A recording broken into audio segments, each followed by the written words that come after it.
Hello, everybody. Welcome to our weekly video about the Southern California housing market. This is our video for February 2nd, 2021. My name is Stephen Mead with Domicile real estate for people who love houses. I think just kind of heading into these stats, I'll tell you a little bit of what the theme is. And the theme is 2021 is going to look a lot like 2020. And there's a couple reasons why. Number one is the data that we're seeing, which is kind of supporting that we are going to continue into a almost clinically under inventoried market. The second reason is the Fed has come out saying that they, for the time being, are planning on keeping interest rates low. I think these two things will combine to create exactly the same environment that we saw last summer, fall, and heading into the new year. And it doesn't look like much is changing on that front. However, there is hope. At the end, we're going to kind of talk about what are really some of the strategies that take advantage of this market if you're a buyer or a seller. And again, as always, Southern California for our market stats is Los Angeles and Orange counties. So let's get started, and we're going to go through the stats here. So this is the one I've really been liking to start with lately. This is our total active listings, and I think this just really tells you the reason why. It sort of emblemizes why we're saying what we're saying right now. And if you look here, even in our under 1 million, what do we see? We actually see inventory going down. This is our total active listings under $1 million. That number hit a high point here in the beginning of January, and it is actually declining. We saw from the beginning of the year, it jumped up, and then it's just fading away. This is very atypical.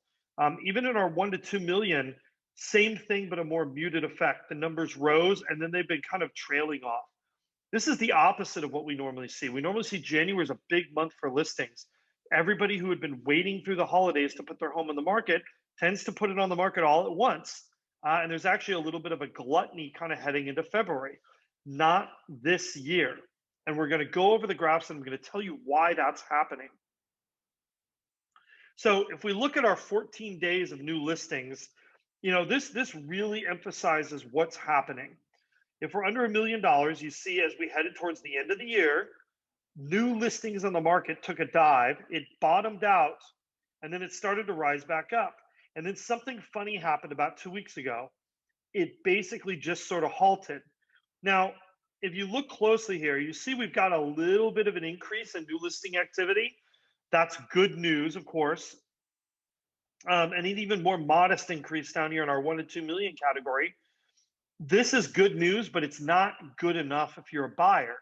And the reason why is this graph. This is our last 14 days of new listings.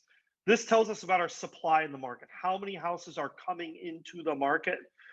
We saw a jump up here, but we're just really not seeing the kind of numbers that we would have expected.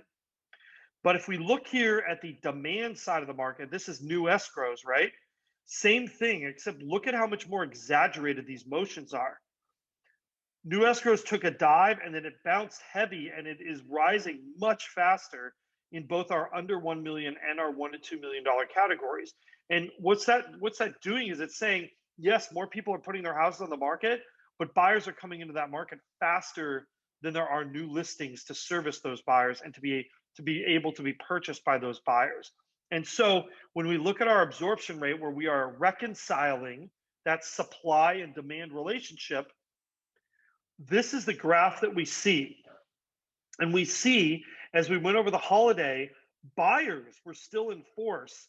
They fell off towards the new year, and they took a bounce. And what happened was this. You know, normally we see this hockey stick like graph, and we expect this absorption rate. We expect this to kind of come up a little bit and just really totally even out, and maybe even get down to this level. This is sort of our how busy is the market index, right? And you've heard me use these numbers before. Anything above 80% is very much a seller's market, and anything above 90% is a hyper market for sellers. So, you know, as always, this is the kind of advice that I give. If you're the kind of seller who has a property that might be a little bit harder to sell for one reason or another, maybe it backs to a street, maybe it's not upgraded at all. Any of those type of reasons that might make your property less attractive, now is the time to be putting properties like those in the market, because you're going to find your broadest appeal among buyers. You have buyers who are so happy to get a house, they are willing to make compromises that maybe they wouldn't make in another market. And as you can see, our absorption rate is approaching 100% on our under 1 million. It went up again over the last week. Same thing in our 1 to 2 million, went up over the last week, and it is now definitely over that 80% mark. We are in highly competitive sellers markets for both our under 1 million and then our luxury $1 to $2 million markets. Now, if we look at our closed prices, I think this kind of tells another story. If we go back, remember, closed prices, these graphs are depicting where prices were about a month to 45 days ago. So this is basically from the middle to end of December. And if we look at these graphs, we see things cooled off a bit, but look where all of these are heading. So just to give you a reminder, our blue graph here is our 25th percentile. These are our entry-level properties, and they are going up in price. Our median is depicted by the red line here. These are median home prices. And then our yellow line, this is our 75th percentile. This means sort of the top 25% price-wise of homes. And look at how those prices are accelerating upwards. So we're kind of seeing all of our indications are heading upwards on these closed prices. I don't see this abating anytime soon. We are just out of inventory. And if you have low inventory and you have lots of buyers, there's really only one direction for prices to move, and that is upward. This is a graph that we started doing to kind of try to get an idea of what is the exact temperature right now of how things are heading. So what we did is this is our percentage still active of the last 14 days. So we took out all the homes that came out of the MLS in the last 14 days, how many of them are still available? And what you see is that these numbers have been trending downward. This is a market that is accelerating in terms of how busy it is, meaning it's not flat. Inventory is tight and it is getting tighter. Homes are moving faster off the market, especially those fresh listings that are fresh in the last 14 days on the market. If you look at our under 1 million, this is pretty astounding that we are almost at 60% level. And again, it's not the absolute numbers here don't have a lot of meaning. Like it could be 60 or it could be 70%. It's the shape of this graph that we're looking at. What direction are these numbers heading? And these tell us that this market is accelerating and things are tightening. So, if you're a buyer, you were hoping that in January there was going to be this glut of inventory and you're going to have a lot more selection. I don't see that happening. I don't really see that happening this year in general. Last year we just kept waiting for that rush of inventory and it never happened. If we look at our list to close ratio, this one is always interesting to me too. Again, this is depicting data that is from over a month ago, from 30 to 45 days ago. And if we look at our under 1 million category, we see that list to close ratio actually climbing, and it is over 101%, or right about 101%. Remember, this is on average. So this means some houses will close for less than list, but on average, they are closing for over list price. That is truly astounding. We do see some softness in our $1 to $2 million market, but again, this is based on sales data from 30 to 45 days ago. I don't think that is sort of the present situation in our market. So kind of use this data a little bit with caution because it is based on 30 to 45 days ago. If we look at our days on market for new contracts, again, we basically see this number being flat for our under 1 million. It is less than 30 days. This is an incredibly fast moving market. If it feels like the homes fly off the shelf as soon as they go on the market, especially those desirable homes, you are correct. That is exactly what's happening. But what I think is really surprising here when we look at this is we look at this days on market trend for our 1 to 2 million, and that is taking a dive.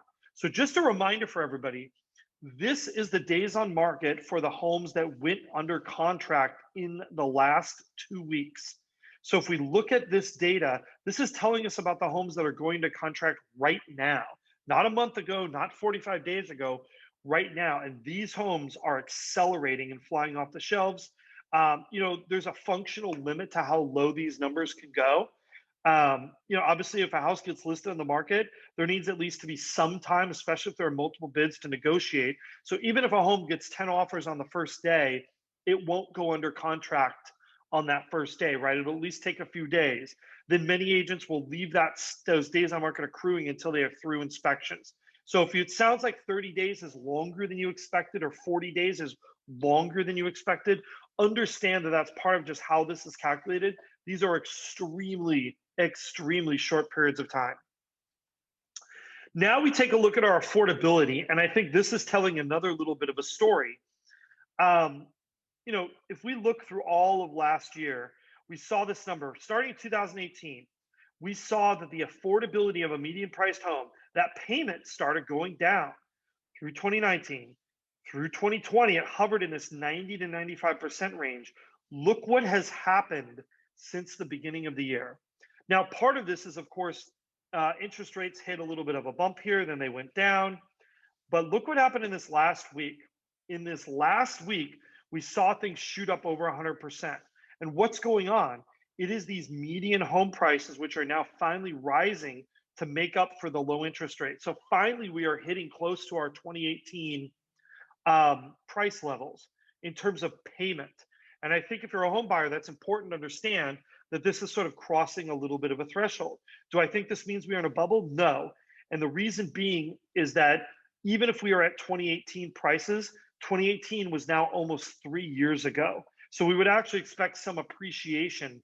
Something in this 105 to 110% range will be a normal sort of path of payment growth for home prices. I'm going to go off screen share here, and I promise to talk a little bit about ways to maximize your strategies if you are a buyer and if you are a seller. So as we mentioned, if you're a seller and you own a home that might be a little bit more difficult to sell, now is exactly the kind of market that you want to be in for that home, because buyers are going to be willing to overlook more shortcomings in a home just because inventory is so low. So the other thing I was going to mention is, if you're a buyer, how do you take advantage of a situation where it seems like the market is getting worse for you? Well, that's true. It does seem like it's getting worse for you. I'm still very happy with prices. I'm still very happy with where interest rates are. I think if you're a buyer, one thing I would be thinking about in this kind of a market is I would be taking a long look at what is the future rentability of the properties that I'm looking at buying. And the reason why I say this is, when we have interest rates that are this low, there may be situations in the future where it is very advantageous to rent out a property instead of selling that property down the road. I think if you're a young first-time home buyer, this could actually be really a good opportunity to start beginning a property portfolio for you, because prices go up, prices go down, interest rates go up and go down. But if you have a 30-year rate, if you have a 30-year fixed rate mortgage, you are guaranteed that rate for the next 30 years, or as long as you want to keep that loan. That is truly something amazing. It is something we don't have in other markets. And really, I don't want people to look back 10 years from now saying this was sort of a golden opportunity on financing and we missed it. So thank you again for watching. Do not forget to like, subscribe, hit that notification bell. Also, check out some of our other videos.